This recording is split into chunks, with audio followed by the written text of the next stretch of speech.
I think of all the years we've been working, the incredible groups and individual artists have taken risks in their practice of working together.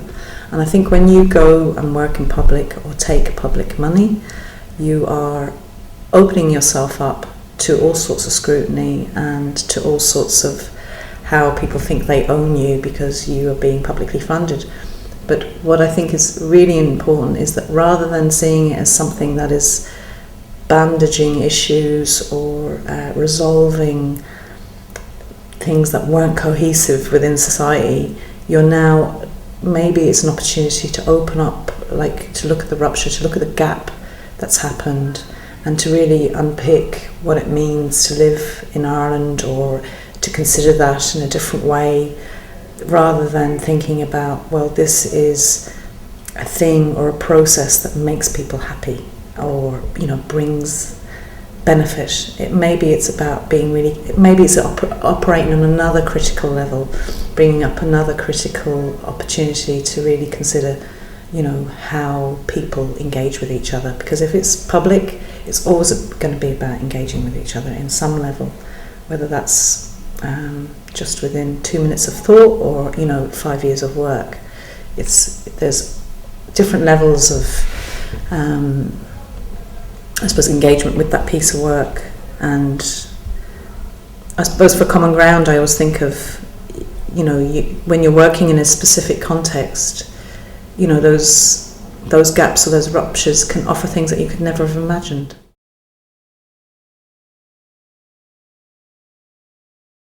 I suppose for common ground, over the last number of years, like about 10 years, you know, the issue of authorship and ownership and who owns the work, and that keeps rising its head.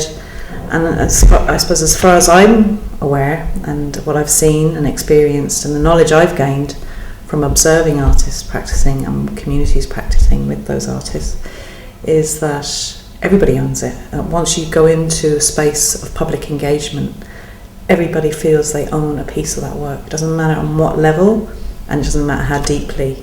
There's something that people feel they own, you know, and once it appears, and as I was saying to you earlier, that as soon as common ground goes into a space, the beginning of that public art process is now public. And that is quite a difficult place to be in, because then you have to renegotiate what that looks like, what your role might be, how you're understood. And I think you need really long lead-in, good, constructive, critical dialogue spaces to allow that kind of conversation to open up, that allows the ownership to be owned, that allows the authorship to be owned by everyone. And I suppose, I think Fiona Whelan described it really well one time when she said, I think it's how everybody can then describe their role. So if there's 10 people and each one can describe what it was for them, that's as maybe as good as it gets.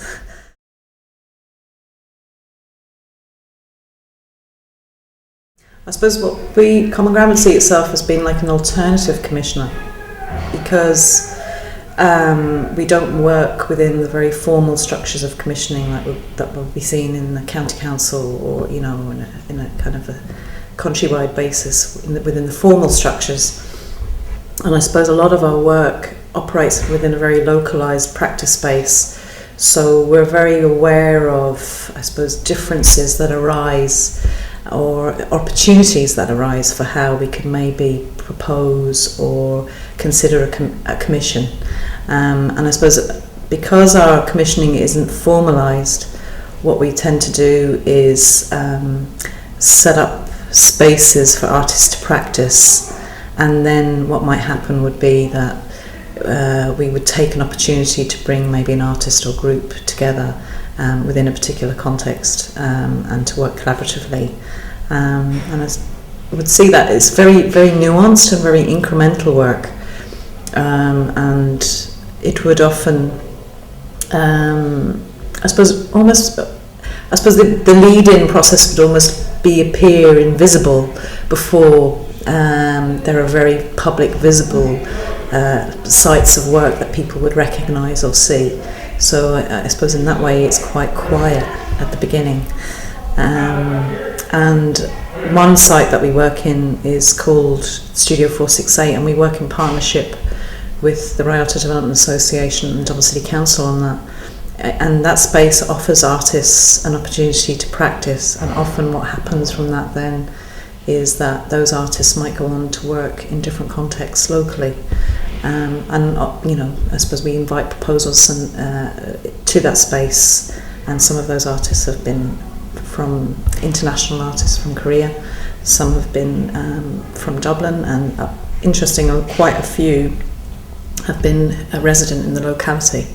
So I think it engenders a very specific practice for artists to build on for themselves and to figure out, do they really want to work publicly? The notion of public or public art appears conservative, but I think it's how people interrogate and investigate that. And I suppose Common Ground tries to do that in different ways, and offering different spaces for artists to practice that allows other groups or individuals or residents to figure that out with the artist, that allows those ruptures to happen. And maybe it's okay if that happens quietly, maybe that's okay when it happens quite publicly.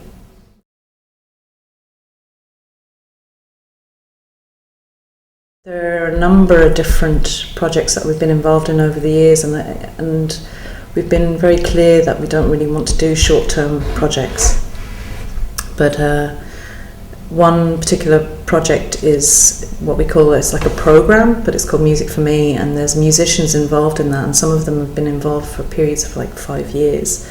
So they come back all the time, and some practice on a weekly basis with young people, some come back in kind of blocks. So particularly Nick Roth and Elaine Agnew would have worked together this year on a composition and commission with 10 young people from Dolphin House, and they would have composed a piece of music called The Power of Music. But I think that long-term incremental commitment by those artists to the place allows other things to happen. There's a bedrock laid that they want to bring a new kind of experience to the children around how you compose or construct music, and as well for them they feel it informs how they consider and re-engage with their own music and the other spaces they work in. And I think it's a very reciprocal process, and I think that the interesting thing is that it expands this whole frame of reference in terms of the children for their music. Like, they get to play a Steinway, they get to play with Corvinus Lunny. There's this whole other thing that happens that might not happen within, say, a school setting, but within an informal community-based setting, and because of the nature of different people and individuals committing time and space, a really interesting commission can happen.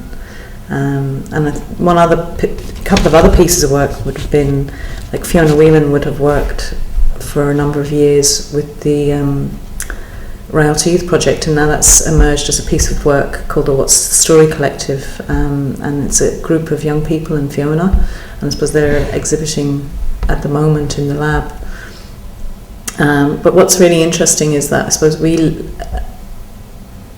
Fiona emerged from the studio, and that relationship she established with the youth project enabled a whole other body of work to emerge over a very long period of time, and that's in its 6th year now. And I think Common Ground have stepped out of that process about 2 years ago, but would have very much supported Fiona in how she would have a mentoring process.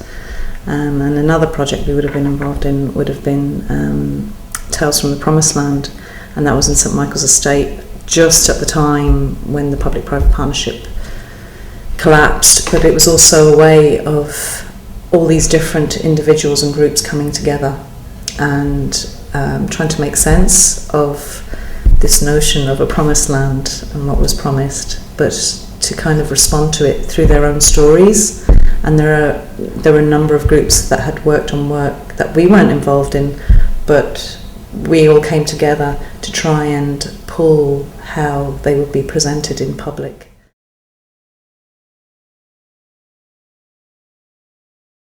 The area is a very specific area. It's the canals community, so it's Rialto, Bluebell, Inchicore. It's like Dublin 8, Dublin 12, runs along the canal, has a very specific history, has a very politicised community development sector, has also had long established relationships with different arts organisations or institutions.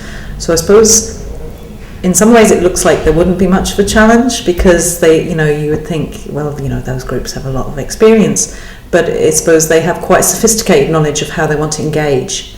So, that would be a challenge. You're not going to go in and offer a process of working that isn't going to be rigorous or critical or, really grounded. So that would be a specific challenge. I suppose as well, the other challenge would be that you're always working within a cross-sectoral